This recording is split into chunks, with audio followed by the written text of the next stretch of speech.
Nah, yang pertama ada pengertian. Pengertian demokrasi Pancasila ada dua. Yang pertama secara umum. Pengertian demokrasi Pancasila adalah suatu paham demokrasi yang berdasarkan atau berlandaskan pada nilai-nilai yang terkandung di dalam ideologi Pancasila. Yang kedua, ada juga menyebutkan bahwa demokrasi Pancasila adalah suatu paham demokrasi yang sumbernya berasal dari falsafah hidup bangsa Indonesia yang digali berdasarkan kepribadian rakyat Indonesia itu sendiri. Falsafah hidup bangsa Indonesia tersebut kemudian melahirkan dasar falsafah negara Indonesia, yaitu Pancasila yang terkandung di dalam pembukaan Undang-Undang Dasar 1945. Nah, demokrasi Pancasila juga ada prinsip-prinsip. Yang pertama ada demokrasi yang berketuhanan yang Maha Esa. Nah, demokrasi yang berketuhanan yang Maha Esa ini berarti sistem penyelenggaraan negara harus taat, konsisten, dan sesuai dengan nilai. Juga kaidah dasar ketuhanan yang Maha Esa. Dengan begitu, maka diharapkan masyarakat mempunyai pola pikir dan tindakan yang jauh dari tercela, sehingga dapat meminimalisir adanya konflik horizontal maupun penyebab pelanggaran HAM vertikal. Nah, yang kedua ada demokrasi dengan kecerdasan. Nah, yang dimaksud ini adalah aturan dan penyelenggaraan demokrasinya menurut Undang-Undang Dasar 1945, bukan lewat naluri, kekuatan otot, ataupun kekuatan massa. Pelaksanaan lebih menurut kecerdasan rohani, akliyah, rasional, dan kecerdasan emosional. Maka dengan pola pikir tersebut, masyarakat bisa melakukan tindakan yang rasional. Nah, yang ketiga ada demokrasi yang berkedaulatan rakyat. Demokrasi Pancasila kekuasaan tertinggi ada pada tangan rakyat. Jadi prinsipnya, rakyatlah yang memiliki kedaulatan. Nah, kedaulatan rakyat ini dibatasi dan dipercayakan kepada wakil rakyat, yaitu MPR, DPR atau DPD, dan DPRD. Suara rakyat dapat ditampung pada satu wadah untuk kemudian disampaikan secara jelas dan tepat melalui wakil rakyat. Yang keempat ada demokrasi dengan rule of law. Nah, hal ini mempunyai 4 makna penting. Yang pertama, kekuasaan negara Republik Indonesia.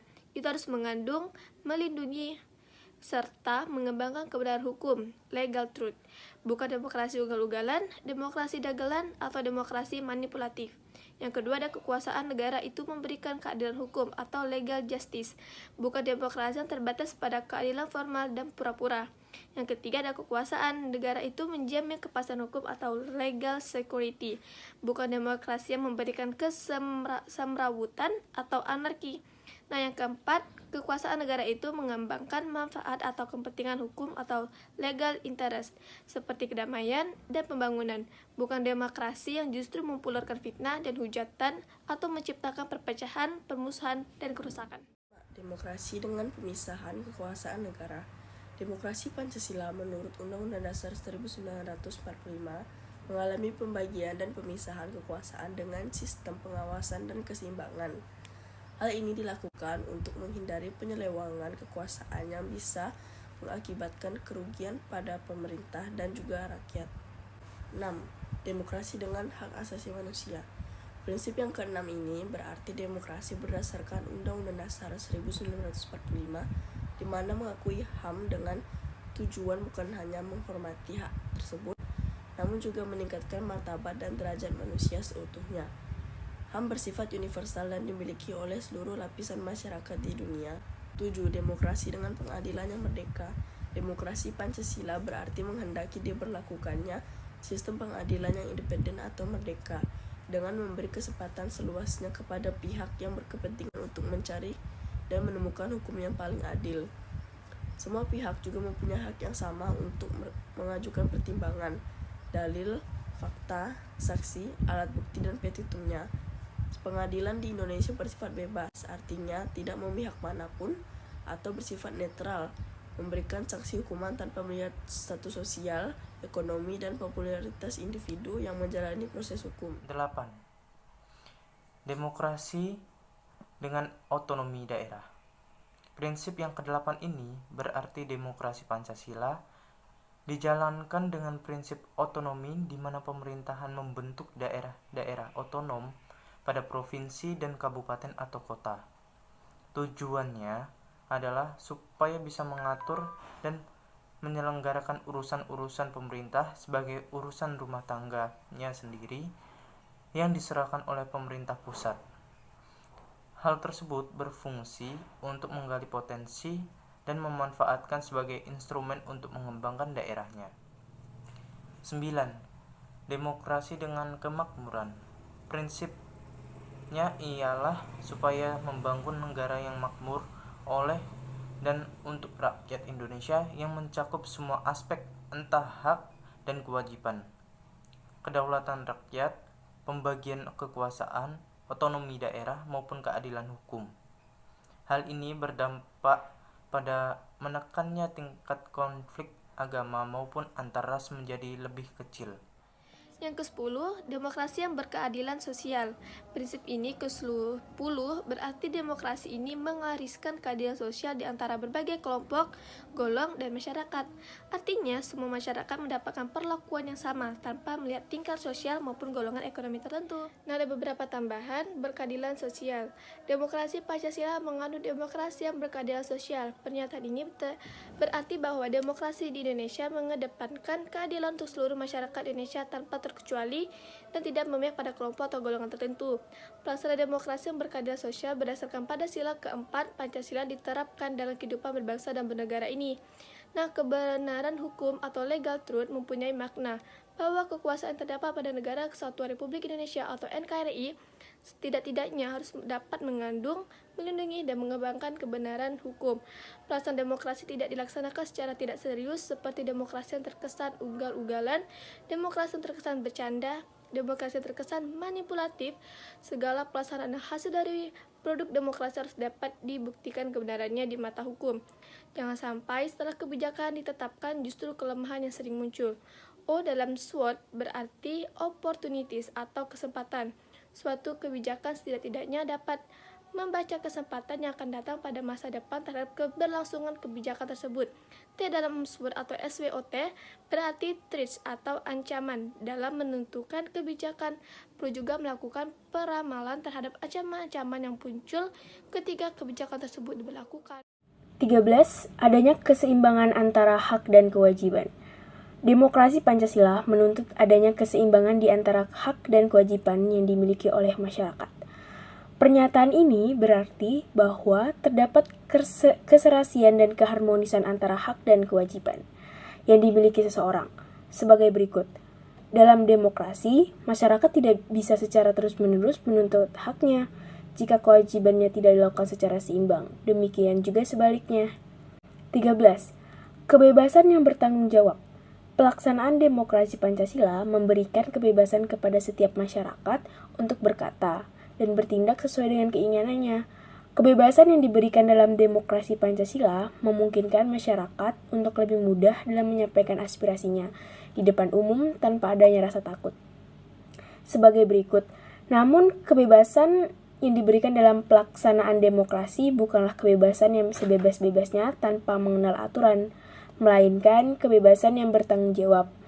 Kebebasan yang bertanggung jawab merupakan arti bahwa warga Indonesia bebas untuk mengikuti proses demokrasi, namun harus tetap bertanggung jawab secara moral, material, sosial, agama, dan hukum. Tanggung jawab dalam kebebasan demokrasi diperlukan guna minimalisir terjadinya konflik dalam masyarakat. Indonesia sendiri menganut paham dan ajaran demokrasi dalam kehidupan berbangsa dan bernegara semenjak Indonesia merdeka. Demokrasi yang dilakukan oleh negara Indonesia tidak hanya pada aspek politik saja, tetapi juga dalam aspek sosial masyarakat. Indonesia juga menganut paham sistem demokrasi liberal di mana proses pengambilan dan pelaksanaan kebijakan dilakukan oleh perwakilan yaitu DPR dan DPRD. Masing-masing mempunyai tugas dalam menyalurkan aspirasi rakyat kepada pemerintah pusat dalam menentukan kebijakan. 15. Adanya kebebasan mengeluarkan pikiran dan pendapat. Demokrasi Pancasila memberikan kebebasan kepada masyarakat untuk mengeluarkan pikiran dan pendapat mereka, yang dilindungi Pasal 28 sebagai berikut. Hal ini berarti bahwa setiap warga negara Indonesia bebas melakukan bentuk-bentuk penyaluran pendapat yang disampaikan dalam rapat, forum, organisasi, dan sebagainya. Kebebasan mengeluarkan pikiran dan pendapat tentunya disertai dengan tanggung jawab dan kesadaran diri terhadap undang-undang dan peraturan yang berlaku di negara Indonesia. Demokrasi Pancasila yang didasarkan pada rule of law tidak dapat terlepas dari peranan lembaga-lembaga penegak hukum yang ada di Indonesia. Dengan adanya lembaga-lembaga penegak hukum, pelaksanaan demokrasi Indonesia dapat dikontrol dan diawasi agar tidak bertentangan dengan hukum yang berlaku di Indonesia. Kebebasan mengeluarkan pikiran dan pendapat tentunya disertai dengan rasa tanggung jawab dan kesadaran diri terhadap undang-undang dan peraturan yang berlaku di Indonesia. Demokrasi Pancasila yang didasarkan pada rule of law tidak dapat terlepas dari peranan lembaga-lembaga penegak hukum yang ada di Indonesia. Dengan adanya lembaga-lembaga penegak hukum, pelaksanaan demokrasi Indonesia dapat dikontrol dan diawasi agar tidak bertentangan dengan hukum yang berlaku di Indonesia. 16. Didasarkan pada kemusyawaratan. Demokrasi Pancasila didasarkan pada kemusyawaratan. Mengandung arti bahwa proses demokrasi mengedepankan musyawarah sebagai pengambilan keputusan. Oleh karena itu, setiap orang berpartisipasi dalam proses musyawarah harus menghormati keputusan yang dihasilkan. Sebagai berikut, kepentingan hukum mempunyai makna bahwa kekuasaan yang terdapat pada negara kesatuan Republik Indonesia mengembangkan sifat manfaat hukum dalam kedamaian dan pembangunan. Pengembangan manfaat hukum bukan berarti mempopulerkan demokrasi yang mengedepankan fitnah atau perpecahan, melainkan mengembangkan kesejahteraan dan kedamaian untuk masyarakat demi kemajuan bangsa Indonesia. Ciri-ciri demokrasi Pancasila. Demokrasi Pancasila yang berlaku di Indonesia memiliki ciri-ciri yang spesifik dengan kebutuhan bangsa dan negara yang berbeda dan demokrasi yang diberlakukan di negara lain. Idris Israil di dalam bukunya Pendidikan, Pembelajaran, dan Penyebaran Kewarganegaraan mengungkapkan beberapa ciri-ciri demokrasi Pancasila di Indonesia. Di antaranya sebagai berikut. 1. Keputusan pemerintah untuk semua rakyat. Segala keputusan yang diambil berdasarkan aspirasi dan kepentingan seluruh warga negara, bukan atas dasar kepentingan suatu kelompok. Hal ini dilakukan untuk mencegah adanya tindakan korupsi, kolusi, dan nepotisme di dalam masyarakat. 2. Menjalankan konstitusi. Segala hal yang berkaitan dengan kehendak, kepentingan, dan kekuasaan rakyat harus dilakukan berdasarkan konstitusi. Hal ini sudah tertuang di dalam penetapan undang-undang, di mana hukum harus berlaku secara adil bagi seluruh warga negara. 3. Adanya perwakilan rakyat. Di dalam sistem demokrasi terdapat lembaga perwakilan rakyat yang berfungsi untuk menyampaikan aspirasi rakyat kepada pemerintah. Di Indonesia sendiri, lembaga ini dinamakan Dewan Perwakilan Rakyat yang dipilih melalui pemilihan umum dan kekuasaan dan kedaulatan rakyat yang diwakili oleh anggota yang terpilih.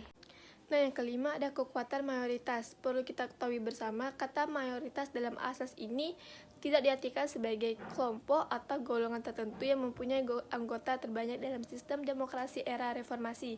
Kata mayoritas ini mengacu kepada keberadaan suara terbanyak dalam melakukan suatu musyawarah dalam pelaksanaan asas-asas demokrasi Pancasila di Indonesia. Sebagai perwujudan pelaksanaan demokrasi, pengambilan keputusan berdasarkan suara terbanyak dalam voting merupakan hasil akhir dari sebuah perundingan atau pemusyawarahan. Suara terbanyak dalam pengambilan keputusan inilah yang disebut dengan kekuatan mayoritas. Dengan adanya kekuatan ini, maka hasil yang diperoleh dalam proses demokrasi harus mengacu pada suara terbanyak dan harus dihormati oleh semua pihak tanpa terkecuali. Nah, yang keenam ada asas minoritas. Kelompok-kelompok dalam pelaksanaan demokrasi Pancasila terdiri dari kelompok mayoritas dan kelompok minoritas. Dalam pelaksanaan demokrasi kedua, kelompok ini mempunyai makna kedudukan warga negara. Hak-hak yang dimiliki oleh kelompok minoritas dalam proses demokrasi harus diperhatikan. Kelompok-kelompok minoritas juga tidak boleh menekankan atau mengintervensi kelompok minoritas untuk tunduk terhadap kelompok-kelompok mayoritas. Sebagai negara yang menjunjung tinggi nilai luhur Pancasila, proses demokrasi harus mengakomodasi semua kelompok, tanpa terkecuali yang tidak diperkenakan adanya intervensi antar kelompok. Kelompok minoritas mempunyai kesempatan yang sama seperti kelompok mayoritas dalam pelaksanaan demokrasi. Yang ketujuh ada asas penjaminan HAM. HAM atau hak asasi manusia. Dalam pelaksanaan demokrasi Pancasila dijamin oleh pemerintah. Setiap masyarakat yang ikut dalam proses demokrasi Pancasila mempunyai hak asasi yang dapat diperjuangkan karena Indonesia menjamin atas dasar hukum HAM. Sebagai negara yang menjunjung tinggi demokrasi, setiap warga negara Indonesia mempunyai hak untuk menyampaikan aspirasinya melalui cara-cara yang mereka inginkan. Negara tidak boleh menghalang-halangi atau bahkan menutup kebebasan penyampaian aspirasi yang dilakukan oleh warga negara karena dijamin dalam undang-undang, yaitu Undang-Undang Dasar 1945 Pasal 28. Dalam proses demokrasi terhadap atau terdapat hubungan antara demokrasi dan HAM itu sendiri. Hubungan ini merupakan hubungan yang erat karena perwujudan HAM yang dimiliki oleh warga negara Indonesia dapat dilakukan salah satunya dalam proses demokrasi. Yang 8 ada asas Luber-Judil. Dalam pelaksanaan demokrasi, Pancasila mempunyai arti bahwa proses demokrasi harus ditukarkan atau dilakukan secara langsung, umum, bebas, rahasia, jujur, dan adil. Asas Luber-Judil ini paling sering kita temui dalam pelaksanaan sistem pemilu di Indonesia. Yang ke-9 ada asas persamaan. Asas persamaan dalam pelaksanaan demokrasi Pancasila mengakui bahwa setiap warga negara mempunyai kedudukan yang sama ketika mengikuti proses demokrasi. Tidak ada perbedaan yang membatasi satu orang dengan yang lainnya. Ketika warga negara turut serta dalam proses demokrasi, asas persamaan dalam demokrasi diperkuat dengan adanya landasan hukum persamaan kedudukan warga negara di Indonesia.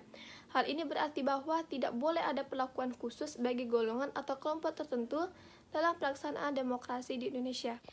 Nah, yang ke-10 ada asas toleransi. Pelaksanaan demokrasi Pancasila di Indonesia juga didasarkan pada asas toleransi. Asas toleransi ini mengedepankan rasa toleran terhadap pandangan yang berbeda dari golongan atau kelompok tertentu.